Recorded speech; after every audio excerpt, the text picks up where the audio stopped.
Welcome to Sports on Tap, live from Z's Cream and Bean, 2706 Boston Road in Hinckley, Ohio. I'm Rob Traum. We have Josh Jeffy, Dick, Sean Duffy here with us. And, guys, we go from one guest to another. Our next guest, he's been the head coach of the Olmsted Falls Bulldogs varsity baseball team since 2010. He guided his team to the school's first ever state Final Four appearance. And this year's squad is heading into the postseason play as the number 3 seed in the Lorraine District. And want to welcome head coach Dan Largent with us. Thanks, Coach, for joining us. Thank you for having us. And you're bringing a host of players here. Yeah, I brought my 4 captains with us, 3 seniors and a junior. Yeah, Aaron Zawadzki is here, Mike Sheneman, Matt Archual, and Junior Collin Romel. Guys, thanks for joining us here today. Thanks Don't be shy. There you go. Thanks for having us. Nice. There it is. You're a natural, Shenny. Well, guys, I know there's been a lot of rainouts so far this year. Talk a little bit about early on in the season. You guys have had some tournaments. I'm sure you were able to play. Talk a little bit about the beginning of the season for you guys. Well, we every year we've been blessed since 2009 to go on a spring trip. Usually we head to South Carolina, somewhere warm. But with the start date of the season mixed in with our spring break being the week before the season actually started, we had to get creative this year, and we went to Indiana to Grand Park Baseball Complex. It's beautiful there, a bunch of turf fields, and so we knew we were going to be guaranteed, even if the weather wasn't perfect, to get some outdoor work in, which is crucial. And this year's been kind of an anomaly because we had a lot of really great weather in March. I mean, we've never been outside so much early in March. And then once the season started, we had snow and rain and everything you could think of. We opened the season in Columbus against a very good Dublin Scioto team. We lost 1-0. Their pitcher is going to Ohio State. Colin pitched 5 no-hit innings. But, early in the year, we keep kids on a pitch count, and we lost, unfortunately, in the bottom of the 7th with 2 outs. But we bounced back in the second game and beat Ashtabula Edgewood, who was the Division II regional runner-up last year. And they were a good team. And so we started the year 1-1, and then it's been hit or miss. We get a couple games in, and then we sit for 4 days. And so it's been hard to find a rhythm. I was going to say, with all the rainouts, is that tough? I know for you, you're the head coach, but for you players, having all these rainouts, is it tough to get consistent, get into a rhythm during the season, or do you just practice and go through it and just get ready for the next game? Anybody? Don't be shy. It's difficult to get into a real good rhythm with so many off days without games, but definitely taking BP every day is keeping us getting swings and stuff and taking ground balls. Keeps us to stay in the flow. It's tough at the beginning of the season because being in a gym, it's hard to see actual pitching. And I know for me that was my problem, I think. But once I started seeing the actual guys out there pitching to me, it's just hard at first, Yeah, well, in a gym too, the lights, because I remember practicing in the gym in the batting cage. You're kind of in close quarters, and the pitcher's behind an L screen. It's tough picking up the ball sometimes. So I know being inside is probably not as fun as getting outside and facing your opponent. But now talk a little bit about some of the seniors here. You guys have gone through this season with. You guys probably have played a lot together. Talk about playing with each other and bonding as the season has gone along. Our senior class, when we were sophomores, we won the SWC championship, and that was just a tight group of guys. We could always have fun, but we always know when it's the right time to take it serious and get focused and have the right mindset. I've been growing up playing with these guys almost all my life. It's probably 6-7 years now, and we know each other, we know how we play, so that just makes it easier to go out and win ball games. Yeah, we have a lot of seniors. So I think when we were 16. Wow. 14, Ooh. my bad. Jeez. Yeah. But yeah, it's a lot for baseball. Usually you see some teams, they only have at most 4 or 5. Yeah. 14 seniors. No, that's incredible. And that's a testament to the program, I imagine. I mean, if you have that many players, knowing there's only 9 spots plus some pitching spots, you guys must all really be, in this together, for that many players to stay together as a class like that. Yeah, I've been called crazy for keeping that many seniors, and at the end of the day, I'm an over communicator, as anyone will tell you. I can be long-winded, but I will constantly talk to the guys, even the guys who aren't playing, let them know, where they're at, what their role is, and we just try to do our best. It's not perfect. We know that, as you said, there's only 9 positions on a baseball field, 10 with a DH. And, a couple of them are mainly pitchers and stuff. But the thing is that, they're, as hard as it is, I'm sure, for some of the guys who don't play that much, they definitely do have each other's backs and really support each other well. And, it's I wouldn't have it any other way, because I just couldn't. There isn't one kid that any of these 14 seniors that are on our roster right now, there isn't one of them that I would ever not want on my team. Talk about the youth programs in Olmsted Falls. How do you and all the other coaches and stuff develop kids, and they want to play baseball and develop them throughout the programs? Well, when I took over in 2010, we did a summer camp that had been going on for a long time. I was an assistant for 9 years, and we do 3 camps a year and just keep the young kids interested. I live in the community. I'm also a teacher, 7th grade teacher, and we just make sure we keep constant contact. I'm in charge of our youth baseball commission, so I'm in constant contact with all the summer leagues and their coaches. A lot of my assistant coaches now are guys that coached in the youth leagues coming up through, and it's really, we're a very small Division I school, and anyone who knows anything about Olmsted Falls is it's definitely got a small town feel to it still. And, it's a close-knit community, and that's how we, keep it going. There's a tremendous amount of pride in Olmsted Falls in every sport and everything we do, our music programs, our theater programs, you name it, in and out of the classroom, and that carries over into athletics. Talk a little bit about the seniors here and how have their leadership, Colin's only a junior, and some of the younger guys, and this can go for you guys too, how do you guys lead some of the younger players on your team? There's not very many. You have 14 seniors, but maybe the JV or the freshmen. How do you develop those guys, and how do the seniors help those guys out? Well, some of them are more vocal than others. Colin's not real vocal, but he leads by example. All 4 of these guys are great leaders, and you can see from Matt's eye. He got that, right before prom here coming up. That's perfect. Diving for a ball on Monday. He made the catch. It should have been on SportsCenter if we would have had it on video. He wanted to keep playing, but we wouldn't let him.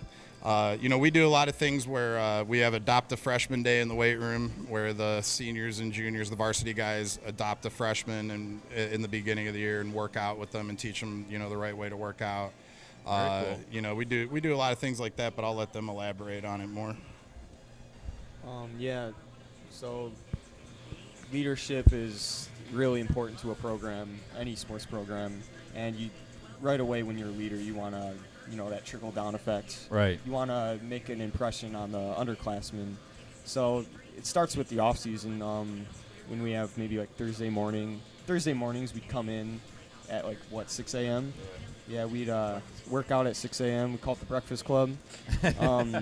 If an underclassman doesn't have a ride or anything, we always offer rides and stuff like that. We just make sure as many people get there as possible. I'll tell you what, that's impressive that these guys want to get up at 6 a.m. in the morning and get up and work out. That's pretty impressive. God, I don't even want to get up at 6 a.m. I'm getting paid to do it. You know what I mean? Yeah. No kidding. Yeah. Hey, Colin, as the only junior as part of this the group here, how does it? That's obviously a very positive reflection on you. How is it being part of the leadership group, if you will, and what are you able to take from these guys, and how you'll be able to take that going forward? Well, obviously this is a great group of seniors, and next year I'm gonna have big shoes to fill. and they've helped me a lot, and I'm really thankful for them, and I've He's speechless. I'm a man of few words. That's all right. He can throw it, close to 90 miles an hour, but this is giving him anxiety. So one question I have, guys, is obviously we're looking ahead a little bit here. We're going to start the sectional playoffs. How much of the anticipation to get out there and get into the playoffs is there on the team? I know you guys are kind of, like you mentioned earlier, you're kind of having some rainouts and things like that. How much are you guys looking forward to getting into that tournament type playoff atmosphere? I'm definitely looking forward to it. With our draw, most of our conference is who we're going to end up playing. And, even the teams that got us twice, one team that got us, I just like the redemption. We can get over them and even more implications. We might not be playing for an SWC title, but we're playing for more now, which is even more exciting.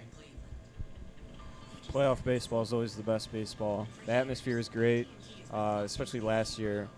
I remember Lakewood, we were playing, they were a higher seed than us. We came in and upset them. Good old Colin over here with a nice grand slam. And Nice. There you go. This Really, guy. Just the atmosphere is so much different than just a normal baseball game. More fans, and it means something. So Now, how many games have you guys played so far this year? 20. 20 games already. That's actually pretty impressive, even with the rainouts. Yeah.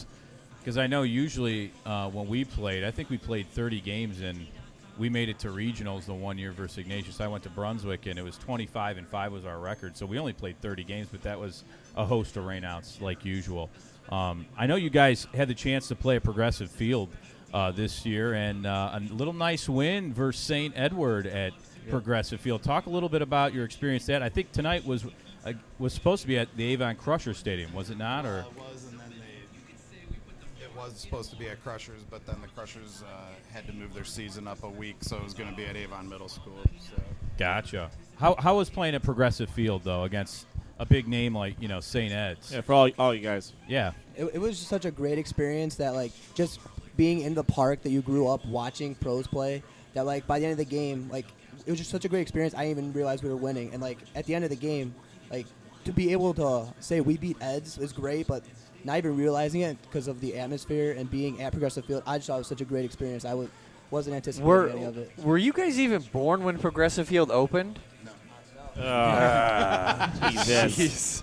All right. Well, sorry, I didn't. Yeah. Continue. Yeah, it's all right. For me, the facility was amazing. We got to hit in the cages beforehand. It was just super nice. And then going out there, surreal. I'm up in the nosebleeds my younger years, seeing these guys down here. I'm thinking they're 7 feet tall. Then I get out there, and it's just myself, and I'm saying, hey, I could play just like them. And it's just a good experience.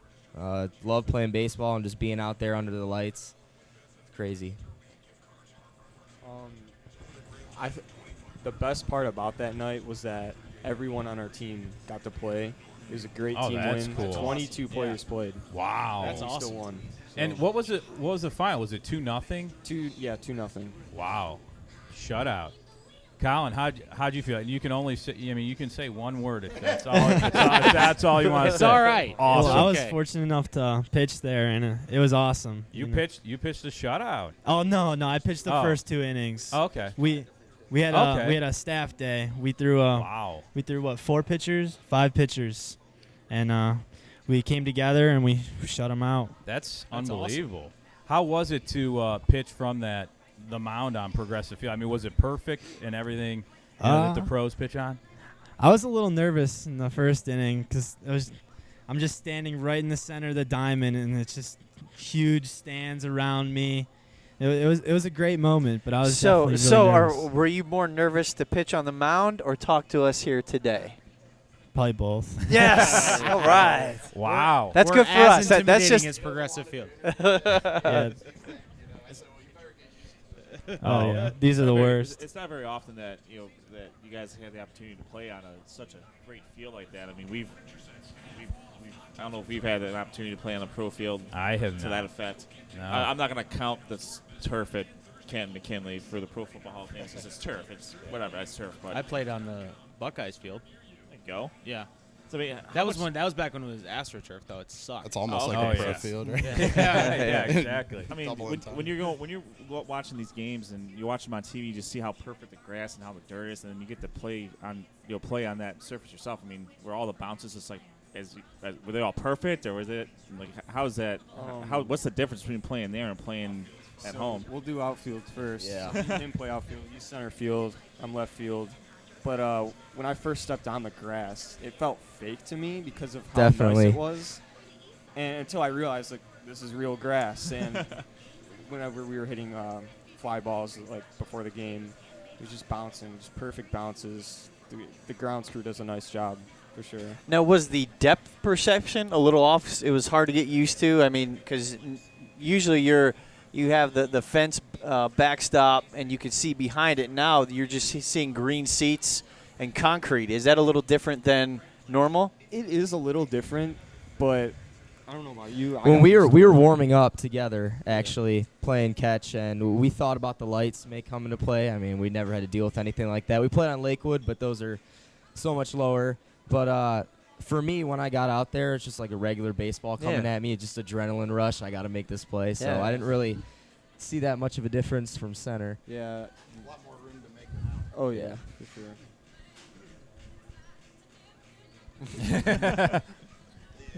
The thing that I think we have a really fast outfield. These two guys and Aiden Kelly, who's also a senior. I mean, they all run. They're probably all well under 5 in a 40-yard dash. What's your 40-yard dash? Yeah, 4.6, and they're all fast like that. And so they cover a lot of ground. And I think having the deeper power alleys was a big advantage for us because they hit some balls that were really well struck, but we made them look like routine outs. And if you're a pitcher, you gotta love that when playing on a field like that. I think that's the major difference. Down the lines, it's not that much different than a high school field, but it gets deep quick, and we have the speed to get under the ball. So how tough was it for the players not to try to hit a home run in Progressive Field, like trying to actually swing for the fences instead of just trying to hit a base hit? Well, I mean, I feel like that. Our number 2 hitter, Charlie Broski, who's a senior, first inning, he hit one that was like a 1 or 2 hopper to the fence to opposite field, and so I think he put a good charge into it, but it still would have taken a lot more to go out. I think Colin could hit one out there, if he got a hold of one. But I don't think anyone on our team has that thought in mind. We're kind of a ham and egg team at the plate. We just try to grind it out, and when we get 2 strikes, we choke and poke and just try to put the ball in play and move runners. We like to say strike 1 and 2 are for you, and strike 3 is for your team. So if strike 1 and 2, you're swinging however you want to swing. You get 2 strikes on you, expand the zone, widen up, and barrel up the ball, and that's our approach. And in high school baseball, that's a good way to do it because they're kids, and kids make errors and bad throws, and so it's better to at least just barrel it up. Who in your district, in particular, do you guys really want to see and try to knock out? I want to see Midview again. I can't understand why in the Southwestern Conference rival for you guys in baseball. First game we beat them at their place, and that's the game I got injured at, so I only made it to the second out of the first inning. So I didn't get my fair share of the 2 games. So I would like to see them again. That's understandable there. The conference this year, there are a lot of good teams in this conference, and we all fought hard. Midview is definitely a team we want to see again because right now they're on top of the conference, and they came to play that game, and we just want our revenge. Yeah, and how do you guys like playing in the Southwestern Conference? They switched up the conference a little bit. I know for football, we covered a lot of football, and, with Avon, Midview, Avon Lake, you have Amherst, you have North Ridgeville, Berea Mid-Park. It's all teams in the same area. How do you guys like, traveling from one team to another now that it's the Southwestern Conference, kind of in the same area there? Yeah, I'd say it's definitely the same area, and it's kids you always grew up playing against, so you know them from when you were little, and kind of keep the tally of as you were younger and as you're growing up, who's been winning it and who's losing, and it's just been a great experience playing against all these kids. It's probably fun playing against those kids. You know, you almost have to win. Otherwise, you're probably not going to hear it until the following year, right? Exactly. Yeah. And then like seeing these kids you grew up playing against when we were little, then growing up and seeing like some of these kids are going to play Division I college baseball and stuff, and like you've been hanging around playing baseball with them since you were 10 years old, and just to see, I just think it's a great experience about that. I think it's really cool. They, Aaron and Matt played football for our squad that made the playoffs this year. Aaron was the quarterback, and Matt played defensive back and receiver / running back, a little bit of everything.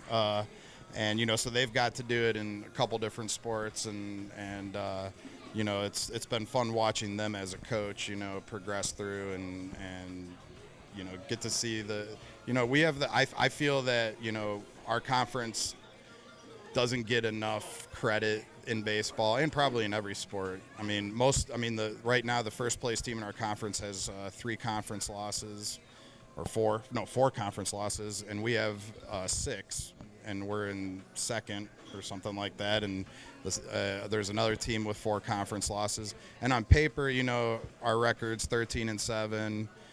Midview's I think 13-4 or something like that, 14-4. So when you look at other schools in the state who might be 17-1 or whatever, I'd rather play most of those schools than Midview or any other SWC team. I think on Friday night we kind of showed that when we played 22 different kids through 5 different pitchers against St. Ed's. They threw their number 1 pitcher for 5 innings, and we still won 2-0. And I'm not taking anything away from them. I'm just saying we're a very competitive baseball league, and we just beat each other up.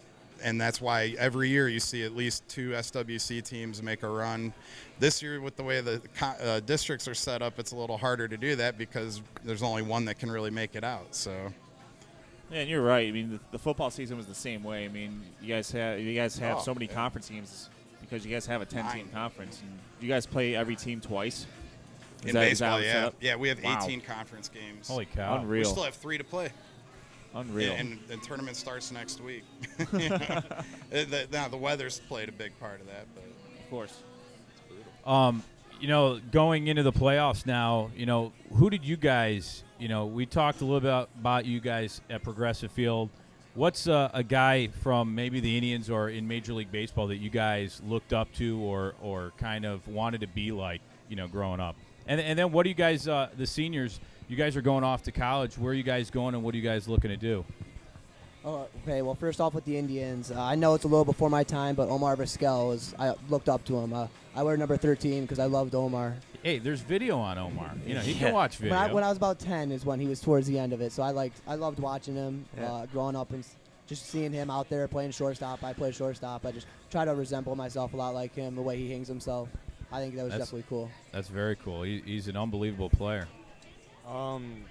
Growing up, I've always been an Indians fan. I love Grady Sizemore, but obviously we don't have him still. But right now, I love Brantley.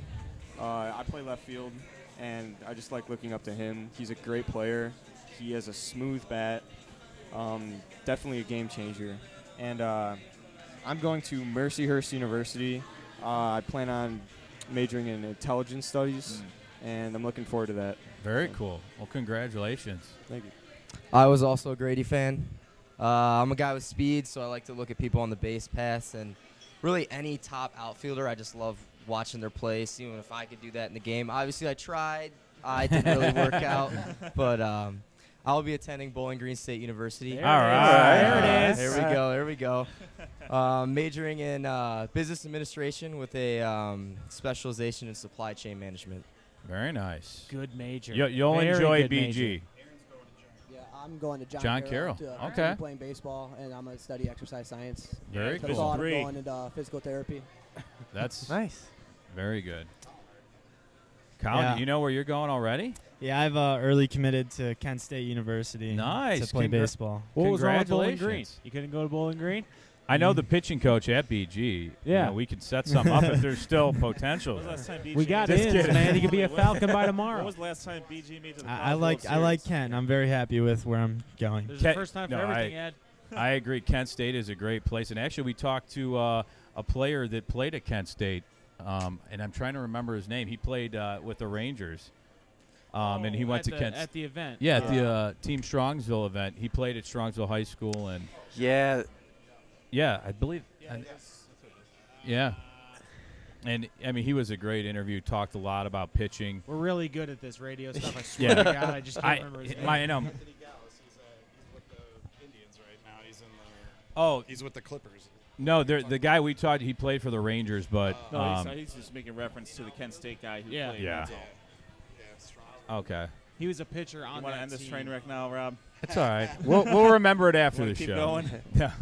We'll be sure Colin to had tweet a lot of Division I schools after him, and everyone from I know schools like Oklahoma State showed interest, and Virginia Tech, Penn State. Holy you cow! name it. Just real quick, Coach. As a coach, how is that dealing with those schools and the recruiting process? I can't take a whole lot of credit for it. Colin plays a really good brand of summer baseball. His baseball coach in the summer is the head coach at Oberlin College, and so it's kind of an interesting thing. A lot of people will tell you that college coaches only care about summer baseball, and then there's other coaches that say college coaches only care about high school baseball. I think it's a blend of both, and they both need to work together. And usually what happens is, because of our seasons playing at the same time, they don't get to come watch us play till tournament time live usually. I mean, they'll occasionally send a scout out, but then once we get into tournament play, they're there. And then in the summer, they go to the various club tournaments. And then when it comes time to offer, that's usually when they contact the high school coaches. My phone started blowing up involving Colin probably around the August early committal period, and that's when people were contacting me. They already knew what they wanted as far as the baseball stuff. They knew what they had, but with me it was more along the lines of, how do you think he will handle the pressure of being a Division I player? How do you think he'll handle the academic requirements, and so on and so forth? And so it's a nice mixture. That's really cool, and congratulations to all you guys on going to college. You're already committed.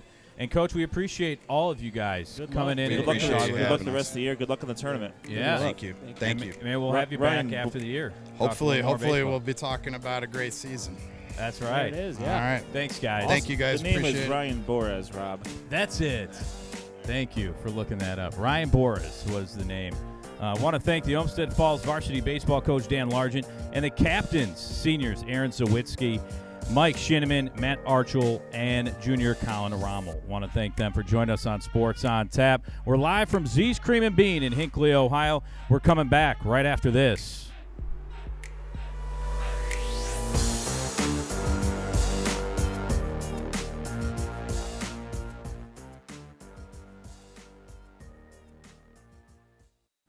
For the best coverage of Cavs, Indians, and Browns, check out NEOSportsInsiders.com. NEOSportsInsiders.com brings you breaking news, opinions, and video from all things related to your favorite Cleveland sports teams. Like us on Facebook and follow at NEOSportsInsiders on Twitter for live updates from all the games. NEOSportsInsiders.com, bringing you the best in Northeast Ohio sports coverage. Join Sports on Tap the first Thursday of every month at Z's Cream and Bean, 2706 Boston Road in Hinckley, Ohio, as Sports on Tap talks local Ohio high school sports, Cleveland sports, and national sports topics. It's all happening at Z's Cream and Bean the first Thursday of every month starting at 7:30 p.m. Join us!